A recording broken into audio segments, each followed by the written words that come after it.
Class is now in session. I am Professor Hockey, and today we'll be discussing Game 35 of the regular season between the San Jose Sharks and the Los Angeles Kings, in which the Sharks have lost 5-1. And it was about a week ago, prior to the holiday break, where the Sharks faced off against the Kings for the first time this season and lost that one by a score of 4-1. And in the review for that game, I talked about how I wasn't really disappointed in the Sharks' performance because it just felt as though the Kings were so much better of a team than San Jose that they didn't really have a chance from the get-go. Here tonight, it is actually a bit of a different story. This is not because this did not feel as though a game where the Kings were just so overwhelmingly good that the Sharks had literally zero chance. Instead, it was actually San Jose shooting themselves in the foot a lot here tonight, which allowed for the Kings to kind of just coast to a victory in a game where they didn't necessarily show up to play all that much. This was definitely a winnable game for San Jose, if not for the multitude of mistakes that they would end up making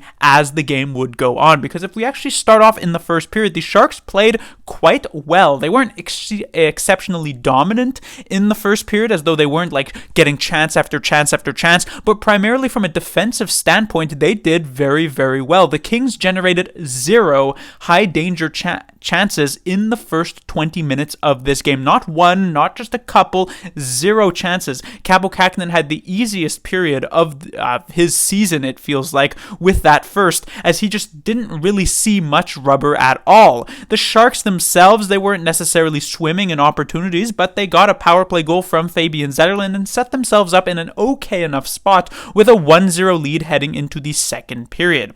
However, in this middle frame, the game opened up significantly, chances became much more abundant, and the Sharks started making terrible mistakes. If we take a look at all three of these Kings goals, these are not like fantastic forechecks where you're thinking, wow, the Sharks, they got tired out and they just couldn't handle what the Kings were throwing at them. Each of these plays can be pointed to a Sharks player or a couple of Sharks players making a crucial mistake. Taking a look at the Fiala goal, which was a breakaway goal, this was because it is Henry Thrun who forces a pass at the blue line trying to find Barabanov, who just does not have the ability to escape from the defenseman of the Los Angeles Kings, which allows him to poke it away from Barabanov and get Fiala that breakaway goal. Something that could have been easily prevented by Henry Thrun just making a simple down the boards play instead of trying to feed it to Barabanov instead. The next goal by Trevor Lewis just 13 seconds later is another forced pass, this time by Studnicka hitting Mario Ferraro, who then loses a battle to Trevor Lewis, who just kind of tosses a puck on the net that is one that Kähkönen should have been able to make the save on, but was unable to do so, and suddenly a 1-0 Sharks lead turned into a 2-1 Sharks deficit. And then on top of that, the third goal that would come a couple of minutes later from Dubois is an opportunity that is just a shot from the point. Calen Addison, who should be covering his man, which is Dubois, just gets completely turned around and finds himself in no man's land, allowing Dubois all the time to be able to take this rebound shot. And so suddenly it is a 3-1 deficit for the San Jose Sharks in a second period that they did get some chances for themselves. There was a really good shift from the hurdle line where they got a couple good opportunities from the slot. There was a Anthony Duclair breakaway, which was a good chance to try and get a goal back, but unfortunately they were unable to score in the second, and they just made too many mistakes in that middle frame as well, and so it was a 3-1 lead for the Kings. Now, at the beginning of this season, through the first few games, one of the things that was very noticeable about the Sharks is that they weren't particularly mentally tough. It felt as though whenever they'd give up a goal or two, suddenly it would end up just being a cascade of goals against, and they'd end up losing it like 7-1 or, of course, 10-1/10-2. And we haven't really seen a lot of that from the San Jose Sharks recently over the last few weeks. They've been significantly better in that regard, where they don't put themselves so down after giving up just one or two goals. But it felt as though here tonight they really just sort of gave up in this one, as the third period was just terrible from San Jose. It felt as though they didn't even show up to this period. The Kings would add a couple of more goals, both of them from Kempe, and so it would be a 5-1 victory for the Los Angeles Kings.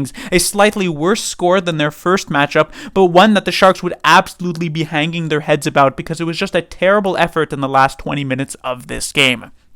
Moving on to the players to talk about, we once again have the top line of Hertl, Eklund, and Zadina. And this was a pretty good game relative to the rest of the team for this top line, it's a tough one because the Los Angeles Kings, not only are they one of the best teams in the league, they're one of the best defensive teams in the league, so there is not a lot of open ice to work with. I thought Hertl did a very good job at really creating space for himself. He was perhaps one of the best Sharks forward on the team here tonight, maybe closer to like the top 3 depending on how you might argue it, but it was definitely a strong game from Tomas Hertl, just not a ton to work with there. When it comes to William Eklund, he did an okay job at finding the open ice. Felt as though he could have been slightly more slippery when it came to planting himself in the slot, just way too many times where he sort of sits down there right in front of the goaltender and is just covered by a couple of Kings defensemen, and so there's no chance for him to get his stick on that one. But it is an otherwise pretty decent game for Eklund. The odd man out on this top line does have to be Filip Zadina. As well as he has played over these past couple of games, here tonight against a tough competition, he just was not really up to the job. There was just zero opportunities. He found himself always covered and never really getting some decent puck touches in this one. And so while the other 2 players on his line were doing a decent enough job, Zadina not really complimenting them at all, and so this line didn't actually end up getting a goal even if they had a relatively decent game. When it comes to the second line, we of course still have Zetterlund, Granlund, and Duclair. Zetterlund is probably the other forward who you could argue with Tomas Hertl as being the best forward on the game for the San Jose Sharks. Not only does he make a very nice read, which allows him to get the only goal for the San Jose Sharks in the entire game with taking it away from Kevin Fiala, but he also made a couple of slick defensive plays, had an opportunity as well for a second goal earlier on, and so generally it was a pretty positive game for sure from Zetterlund. His 2 line mates, I would say both Granlund and Duclair started this game rather well through the first period where the Sharks were actually the better team, and then through the second period where there was still chances available for San Jose. These 2 players were doing a pretty good job, but once the third period came along, they became practically invisible and even were making some really bad plays for San Jose. Obviously that is the case for the vast majority of the team in the third period, but you don't necessarily want to see that from your top 6 players, especially a player like Granlund, who of course has been very good over these past few weeks. So it was an okay-ish game for the second line, but definitely could have finished it off better than they did. The problem here, and this is the similar problem to what it was right before the holiday break against the Vancouver Canucks, is while the Sharks' top 6 is serviceable enough here tonight, the Sharks' bottom 6 is practically invisible. We have the third line of Hoffman, Cunnin, and Barabanov. So Barabanov returns after his illness kept him out of the lineup, doesn't get his spot back on the first line, instead has to start here on the third line. And while I do think Barabanov actually had a couple of good shifts in the early parts of this game, it did not last particularly long, and he ended up some really bad shifts as the game went on, and he even found himself a home on the fourth line by the end of it, thanks to David Quinn clearly not being happy with what he was seeing from Barabanov here tonight. When it comes to the 2 other players, Cunnin has just been not good for like the past 10 games that he has played. It feels like he's just not really an effective player on this third line. Perhaps once Nico Sturm returns and Cunnin can find maybe a better home on like the fourth line, he'll look slightly better. But at this point, I mean, this is the final year of Cunnin's contract. There was technically a chance he could get moved at the deadline. That feels like an absolute dream at this point. It just can't really happen with how he has performed. And I just hope at this point that this is maybe the last we see of Cunnin in teal for the rest of this year. And then when it comes to Mike Hoffman, I mean, he just didn't really do anything in this game, much more reminiscent of like the early season Mike Hoffman, where he's not terrible for the Sharks, he's just not actually doing anything for this team. And honestly, maybe he was even kind of bad, especially as the game went on. And then we have the fourth line of Labanc, Studnicka, and Justin Bailey. So with the return of Barabanov to the lineup, Bailey finds himself on the fourth line with Labanc and Studnicka, and this fourth line did pretty much nothing. I think they had like one okay shift, and even that might be kind of pushing it. Studnicka continues to be a failed experiment for Mike Grier. The only time you really ever notice him in games is when he's making mistakes, which is obviously not only like a bad thing, but is an exceptionally bad thing, because at least for like a forward who's just not noticeable in a game, you could say, well, at least they're not a liability. He is a liability and is providing zero positive impact for the San Jose Sharks. Kevin Labanc, ever since being put with Studnicka over these last couple of games, has also just done absolutely absolutely nothing in these games. And Justin Bailey, who has been, up and down this season, had some really good ones, some relatively invisible ones. This was definitely more so in the latter sense, just not really being able to contribute much to the Sharks' efforts.